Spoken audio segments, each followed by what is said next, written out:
وہی عمر جو پہلے مارتے تھے غریبوں کو، وہی فاروق امیر المومنین بنے، چہرے پہ نقاب پہنا، گلی سے گزر رہے، ایک بوڑھی اماں پریشان بیٹھی، عمر روک گئے، غلام سے کہنے لگے بوڑھی پریشان لگتی ہے، حضور پوچھ لیتے، فرمایا اماں اندر آ جائے، اماں کہنے لگی جاؤ دوڑو اپنا کام کرو، کہا تیری مہربانی آنے دے، جب ضد کی تو کہنے لگی آ جاؤ، حضرت عمر اندر گئے، نقاب ہے چہرے پہ، اماں کیوں پریشان ہو؟ کہنے لگی عمر سے بڑی شکایت۔ کیا ہوا؟ کہنے لگی بوڑھی بھی ہوں، بیوہ بھی ہوں، بے اولاد بھی ہوں، 25 دینار کا قرضہ چڑھ گیا، 3 دن ہو گئے روٹی نہیں کھائی، عمر امیر المومنین ہے، اس نے میرا حال ہی نہیں پوچھا۔ حضرت عمر کہنے لگے اماں عمر کو کیا پتا تو اس حال میں ہے؟ تو مدینے کی وہ بوڑھی عورت بھی جانتی تھی کہ جمہوریت کیا ہوتی ہے، جمہوریت کیا ہوتی ہے۔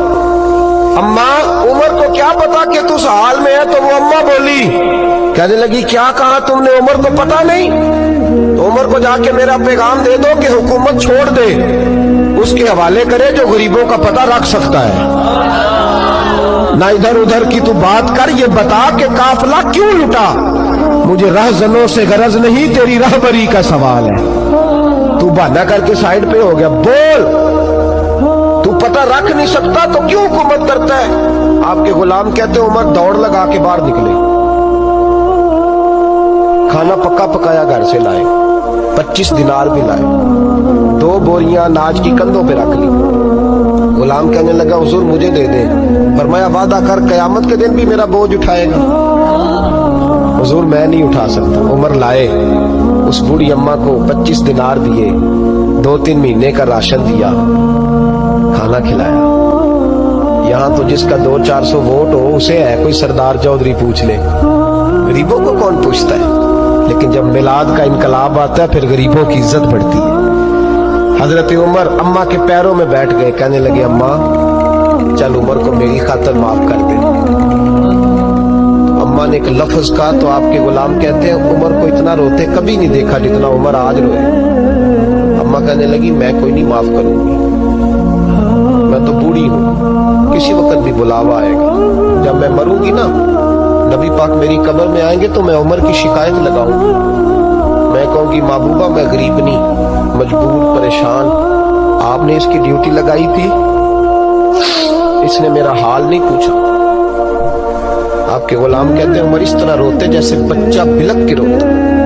کہنے لگے اماں اس طرح نہ کرنا، عمر بڑا کمزور ہے، وہ بڑا کمزور ہے، وہ یہ شکایت نہ لگانا، عمر بڑا ماڑا ہے، حضور کا سامنا نہیں کر سکے۔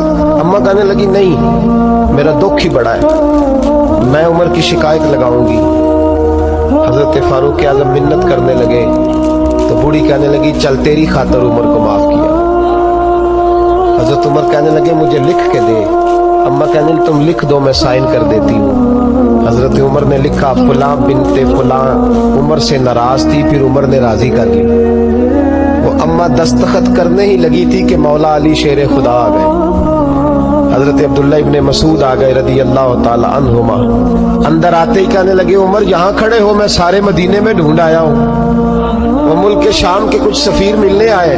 اماں فٹافٹ اٹھ گئی، ہائے یہ عمر تھا، عمر کے سامنے کہتی رہی۔ فاروق اعظم کہنے لگے نا اماں تو وعدے پہ قائم رہ، تو نے جو کیا ٹھیک کیا، سائن کر۔